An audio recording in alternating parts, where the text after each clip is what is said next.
The U.S. Navy always stands for America. As your commander-in-chief, I will always stand for you. I promise you that. You know that. That's why you voted for me in numbers that nobody's ever seen before. And I want you to know that despite the current Democrat-induced shutdown, we will get our service members every last penny. Don't worry about it. Don't worry about it. You'll worry about it.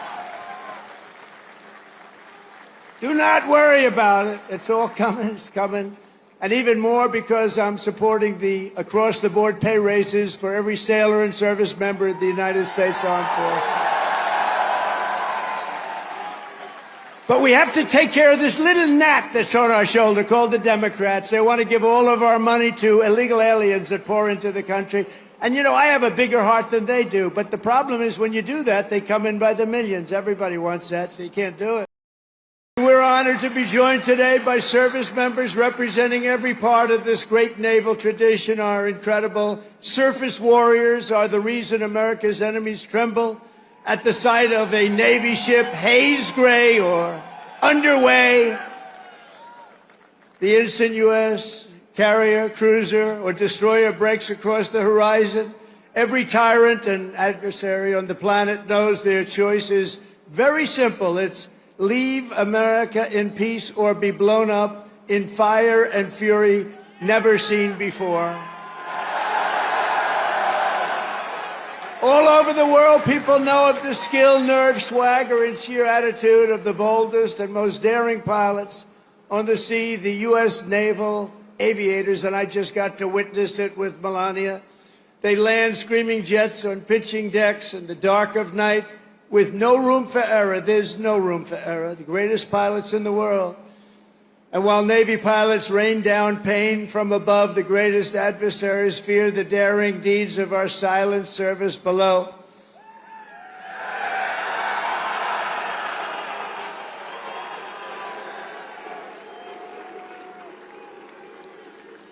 They prowl and strike from crushing depths, unseen, undetected, and unstoppable. They are our brave submariners. Where are the submariners? And they are brave. The most lethal weapon in the world, I will tell you, nobody knows where it is and what it carries. There's nothing that carries weaponry like that. And we're 25 years ahead of any other country when it comes to submarines. Nobody's even close.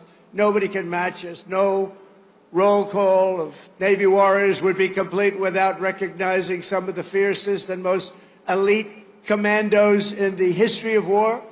They are the toughest, and there's nobody tougher. There's just nobody. That's what they tell me. There's nobody tougher. It's called the Navy SEALs. What do you think about the Navy SEALs? Where are the Navy SEALs? We're not going to mess with the Navy SEALs. They are great. Thank you very much. Incredible people. And, of course, our enemies have learned to dread that special cast of warriors who have charged forward almost everywhere America has seized a stronghold or stormed a beachhead.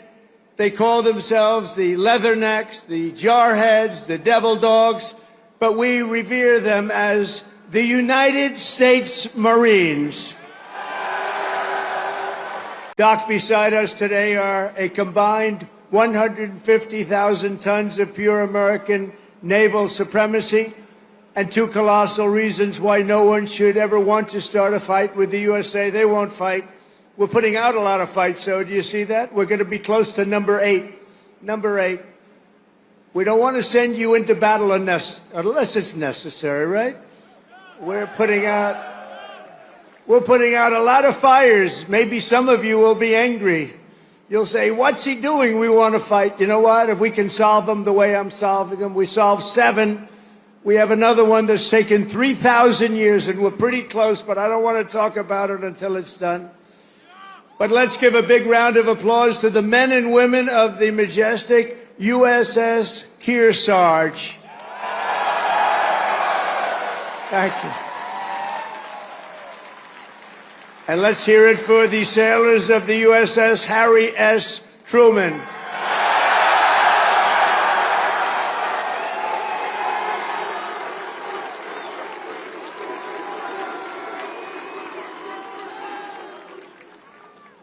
those who call this carrier home live by a motto that captures the spirit of America's Navy.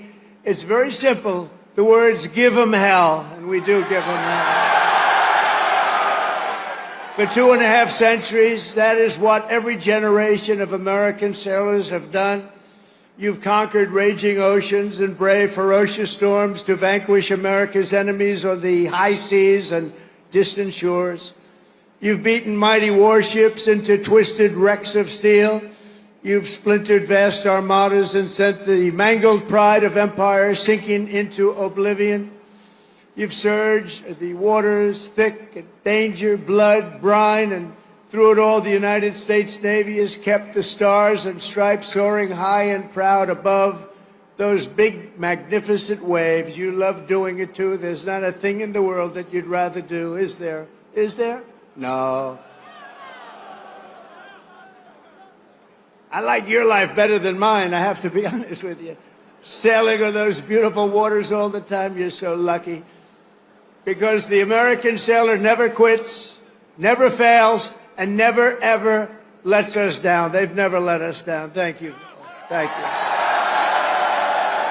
We're gathered on this storied waterfront to celebrate 250 years of strength, tenacity, and unwavering courage by the greatest fighting force even, and that's true, no matter where you go, no matter where you go, no matter what you even think about, there's nothing like the fighting force that we have. Roam the seas, it's called the United States Navy, and there's nothing in the world like it. Nothing, not even close. You read stories, they don't have it. Let me tell you, we check it closely. We check it closely. Docked beside us today are a combined 150,000 tons of pure American naval supremacy and 2 colossal reasons why no one should ever want to start a fight with the USA. They won't fight. We're putting out a lot of fights, so do you see that? We're going to be close to number 8. Number 8, we don't want to send you into battle unless it's necessary, right? Every sailor, aviator, submariner, and shipmate in the Navy inherits a tradition of excellence and daring, power and glory unmatched in the long saga of mankind's voyage on the sea. From that first ship, the schooner Hannah, to the awesome sight of a modern carrier battle group underway, the U.S. Navy has always been the iron will of a proud and mighty nation pushing forward through the currents and over those big, beautiful waves, through the spray of raging combat and the fog of naval war. America's sailors have proven time and again that our Navy does just the best job there is. Anything having to do with sailing the oceans, there's nobody to compete. We own the skies, we stalk the depths. And we rule the seas like nobody has ever ruled the seas. In every era and every part of this globe, our sailors have fought with courage in their hearts, patriotism in their souls, and salt water in their veins. You have that salt water. Don't let the doctors change it. Keep it, because there's nothing like it. There's no blood like it. And standing before all of you today, I know that whatever our nation is threatened and whenever they need help,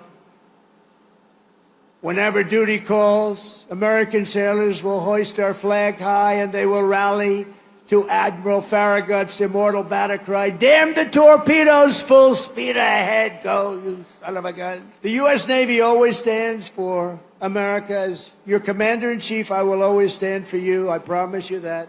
You know that. That's why you voted for me in numbers that nobody's ever seen before. And I want you to know that despite the current Democrat-induced shutdown, we will get our service members every last penny. Don't worry about it. Don't worry about it. Don't worry about it. Do not worry about it. It's all coming. It's coming. And even more because I'm supporting the across-the-board pay raises for every sailor and service member of the United States Armed Forces. But we have to take care of this little gnat that's on our shoulder called the Democrats. They want to give all of our money to illegal aliens that pour into the country. And, you know, I have a bigger heart than they do. But the problem is when you do that, they come in by the millions. Everybody wants that, so you can't do it. From Midway to the Coral Sea, to Leyte Gulf, American sailors fought the most epic naval battles in history. And at Normandy, the Navy led the greatest armada ever formed to deliver the single largest invasion force the world has ever seen. One of the sailors who did it was Felix Maurizio, who enlisted at age 18 and trained right here in Norfolk, trained right here. On D-Day, June 6, 1944, Felix manned an amphibious landing craft that did 6 harrowing runs to Omaha Beach. You all know about it. These are all famous fights. He delivered hundreds of American troops into the battle, including his brother Sal. Felix lost so many of his friends that day, but he kept fighting. He kept going out there, getting more soldiers, getting more of everything. He just kept coming. They couldn't stop him, and went on to serve in the Pacific under the great Admiral Nimitz. In February 1945, he spent his 21st birthday landing Marines on the blood-soaked sands of Iwo Jima, one of the bloodiest, toughest battles ever. Historic battle. 6 months later, he was aboard the USS Talladega in Tokyo Bay. When Japan surrendered, they said, I don't think we want Felix hitting us anymore. And he retired as a Chief Petty Officer in 1966. This year, Felix celebrated his 100th birthday, and he is here this afternoon as a living testament to the glory of the United States Navy. Wow.